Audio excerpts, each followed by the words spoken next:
Soy provinciana, nací en Constitución. El mundo de mi infancia, si lo miro ya con una buena perspectiva, fue un mundo muy dividido. Yo soy hija de alemán y de chileno.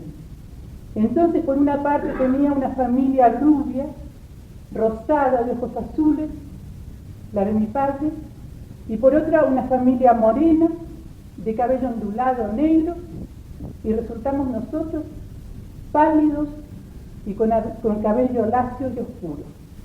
Me crié en casa de mis abuelos, chilenos. Yo era hijada de ellos, y con tías solteras. También este mundo estaba dividido. Era muy rígido lo que era para los niños y lo que era para los grandes. Por pretender hacer cosas de grande antes de tiempo, hurté un Don Quijote que una tía profesora había dicho que no era cosa para niños, y lógicamente no entendí nada, y me formé una pobre idea de los gustos de los grandes. Constitución ya no era Puerto Mayor, pero en todas las casas quedaban restos de antigua opulencia, muebles de jacarandá, de palo de rosa, porcelana alemana, porcelana inglesa. Comíamos con cuchillos de cabo de marfil, en que se leía Cuchilleros de Su Majestad, y era tan impresionante para mí que yo los veía como recién salidos de la mano del rey de Inglaterra y llegados a Constitución para servir para nuestros guisos, cochayuyo, ulce, lisas, combres, corvinas, todo lo que produce abundantemente el río Maule. El río Maule tan discutido, que produce no solo pesca, esta pesca marítima, sino también toda esta pesca literaria, que nos viene ya de tan antiguo. Emilio González, en un encuentro de escritores, hace varios años en Linares, planteó esta pregunta: ¿es verdaderamente el Maule el río literario de Chile? Yo aquí no hago nada más que volverla a hacer, volverla a replantear. No recuerdo a qué edad empecé a leer libros, pero sí recuerdo mi asombro cuando supe que la tía que se encargaba directamente de mis cuidados, que era la tía Esther, era personaje de un cuento de Mariano Latorre y se llamaba Teresa en el cuento. Mi familia Gielbe también figura, no con mucho decoro, en un cuento de Mariano Latorre que se llama Puerto Mayor. El hijo mayor de mi abuelo, muy tarampano, tenía una tienda en la que lo había ubicado su padre. Y según Mariano Latorre, en esa tienda se juntaba cuanto barro existe en Constitución, cosa que era bastante abundante, dice, los barros en el pueblo, y se juntaban todos en la casa de este antepasado que yo no alcancé a conocer. Por primera vez en mi pueblo vi lo que se decía que era un poeta. En realidad, viéndolo, no daba mucho deseo de escribir, menos versos. Era un profesor primario, se llamaba Hernández, era flaco, alto, usaba siempre invierno y verano una levita muy ajustada y un gran sombrero alón, y siempre iba acompañado de su mamá, y se veían como una pareja muy triste, muy desolada. Decían que él escribía versos muy tremendos y que había tenido una gran desilusión amorosa. Había otro poeta en Constitución que se llamaba César Moreno, era el que tenía todos los premios en los concursos de fiesta de la primavera y en los juegos florales. Las niñas se lo peleaban. Por los veranos aparecía Carlos Acuña, muy grave, muy alto, demasiado gordo para poeta lo encontraban. Teníamos un profesor que era poeta, Eusebio Ibarra, nos enseñaba francés. Y muchas esperanzas, me imagino. Así como un colonizador francés debe haber enseñado en la Costa de Oro a los aborígenes, yo creo que había inventado algunas reglas especiales para que las aprendiéramos nosotros. Me acuerdo especialmente que para enseñarnos a manejar las negaciones, nos decía: ustedes dicen no sé nada la lección. En vez de decir nada la lección, digan pa. llénese paz, y está listo.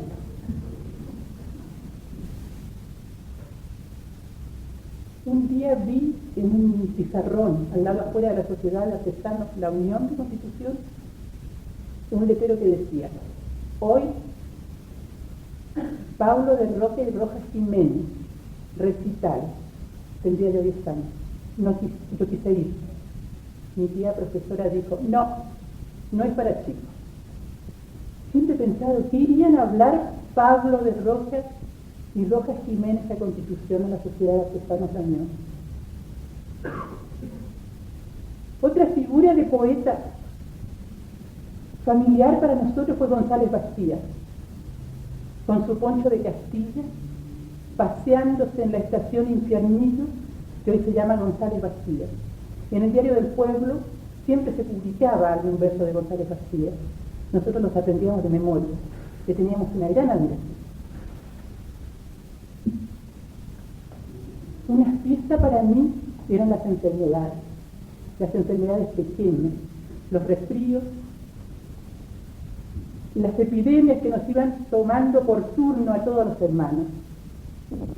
Yo sabía que iba a tener 3 cosas: una pequeña caja plateada con una pulsera de oro y una libra esterlina, que me la colocaba tanto de pulsera como de collar o de corona para cerar. Enseguida tenía el libro de antología, que lo llamábamos así porque en él mi tía Esther iba pegando todo lo que encontraba de su agrado, recortes de zigzag y el mercurio especialmente. Ahí yo aprendí a leer a Juan Guzmán Chuchara, a Santa Elisa. También se recortaban artículos de Iris, que eran de un feminismo muy avanzado para ese tiempo. Y no solamente eso, recuerdo un artículo muy impactante y que indudablemente nada tenía que hacer con estos otros asuntos poéticos, de una japonesa que se suicidó por amor y sus discípulos. Así se llamaba el artículo. Parece que muchos la siguieron con el ejemplo en el Japón en ese tiempo. A mí me impresionaba verdaderamente. El tercer encanto de la enfermedad era la bebida que preparaba mi abuela.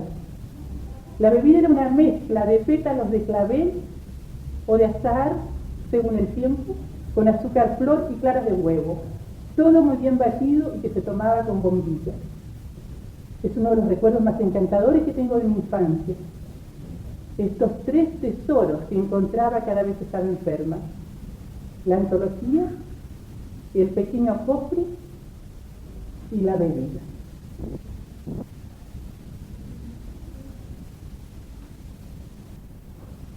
Una vez le pregunté a mi tía por qué coleccionaba tantos versos, y me dijo que ella gustaba tanto de leer versos porque encontraba que otras gentes eran capaces de decir lo que ella sentía y no podía decir. Ella me regaló el primer libro de poemas que tuve en mis manos, un libro comprado para mí. Fue uno de Magallanes Moure. Magallanes Moure en la fotografía tampoco correspondía a la idea que yo tenía de un poeta. Tenía demasiada barba, era demasiado caballero grave, parecía más bien un médico. Pero los poemas me gustaban. Y aprendía de memoria algunos que incluso después me di cuenta que no los podía entender en ese momento.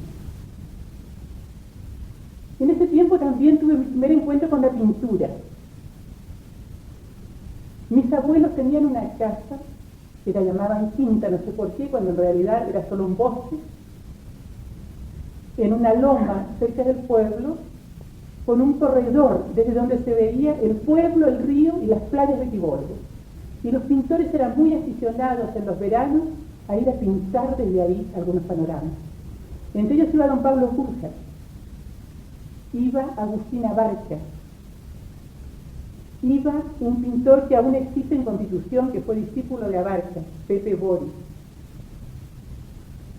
Ahí yo, en un descuido de don Pablo, tengo que confesarlo, le hurté mi primer pomo de pintura verde.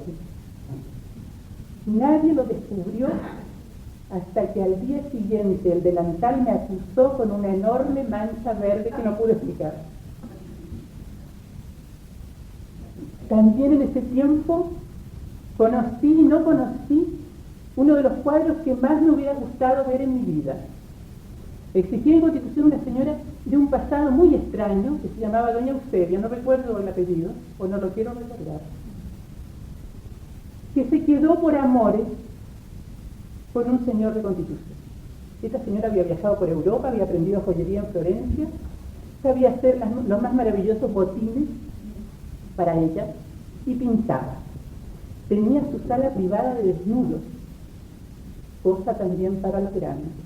Yo solamente una vez por una rendija divisé algo. Pero el cuadro que hubiera dado yo, tal vez mis 3 tesoros, por ver, no lo vi nunca. Oían un comentario. Su amigo, en un viaje que ella hizo a Santiago, tuvo algún desliz sobre un sofá rojo de la dueña de casa. Y la dueña de casa habría representado en un cuadro, una miniatura, toda la escena del desliz. Y cada vez que se sentaba a comer, ella no decía ni una palabra y colocaba frente a él, testigo acusador, el cuadro. No se podía mirar, no era para niños. ¿Eso has tenido mal alguna vez? Que toda la gente nacida en el Maule tiene la particularidad de amar su tierra de una manera entrañable. El maulino pena y muere por su tierra y por sus ríos, por los cerros pelados, por el agua que falta, por las malas cosechas, por todas las calamidades, por los terremotos de vez en cuando, pero no hay como el Maule. De todo ese tiempo, de mucho después, nació algo que les voy a leer, y que se llama Rulo. Así empezó la vida. Yo recuerdo los años de la infancia en las tierras de Rulo de los cerros costinos, medidos por la espera de las lluvias que caen o no llegan, y la ansiedad, adivinando cómo van floreciendo azules los campos de lentejas. Todo era lento entonces. Los días, las ovejas esponjando vellones. Todo era lento. El río apenas caminaba. Los caminos a lomo de caballo se extendían por horas, cerro arriba y abajo, por las lomas. Lentamente y a tajos se inscribían los surcos en las laderas rojas. La semilla, responsable y pausada, en la tierra reseca se esforzaba por dar a luz espigas, y los pañuelos verdes de las huertas, tendidos a las nieblas y al sol, se marchitaban. Las monedas, hermanos, se contaban una vez y otra vez en la palma extendida, y te doy mi palabra, no bastaban. Soñábamos el agua. Se salía de valles con agua desbordada en los canales, corriendo desbocada, inundando la tierra hasta ahogar las raíces y levantar en andas el maíz amarillo y el girasol dorado. ¿Lo ves? Era el más simple sueño, el agua.